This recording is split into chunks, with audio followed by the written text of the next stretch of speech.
Thanks, Tara. Now, Election Day is just around the corner, and many worry that the outcome could affect your finances. Here with more on what you can actually expect is financial advisor Robert Russell. He's been named one of 40 professionals under 40 here in Dayton and contributes to CNBC and the Wall Street Journal. So welcome to you. Thanks for having me on. So first off, you're a Wright State grad. Yes. What'd you study there? Well, actually, I started in computer science and then switched over to MIS, Management Information Systems. Okay, got it. And so it was kind of the marriage of both, computers and business. Okay, so born and bred Ohio guy? Absolutely, born and raised, yeah. Perfect. Now, a lot of people, as the election heats up, are talking about how the outcome is going to affect their finances.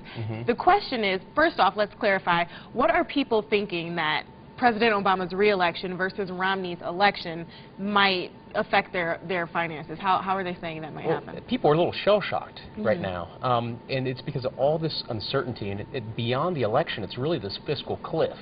It's the Bush tax cuts being eroded, expiring, and several budget cuts as well. So people are holding a lot in cash, not just people, but businesses too. And so they're feeling like they're being held hostage to all this. And the reason why I wrote my book was to put them in control of what they can control.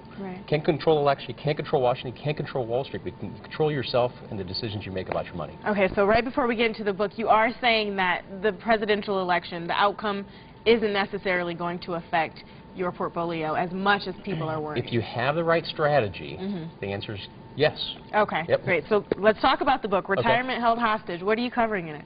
Oh, all kinds of things. You know, I decode the secrets of the ultra-wealthy. What have they done with their money?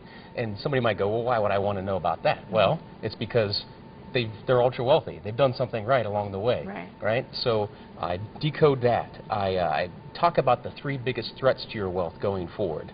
And the election's not one of them. You know, we're sitting in the middle of another bubble right now, a bond bubble, a 30-year bull market in bonds. I talk about that and what you should do about it. Okay, and you talk a lot about the retirement, not just in the book, you also have a radio show, right? Sure do. Talk a little bit about that, Rescue Your Retirement? Rescue Your Retirement Radio airs every Saturday at 95.7 FM and 1290 AM.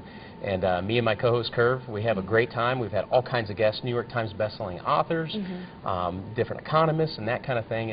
And really, we just want to put people in a position where they can rescue their retirement from failed advice. Okay, so give us a little bit, just a little bit of advice right here on the show. What's one tip or one piece of advice that everyone needs to know when it comes to planning for your financial future? Hope is not a plan. A plan is a plan. Wow, okay. So actually plan. The first step could be with getting this book and taking the steps that you talk about here. Absolutely. So if people are interested in getting the book, where can they go? They can go to retirementheldhostage.com. You can go to Amazon, you can go to Barnes & Noble.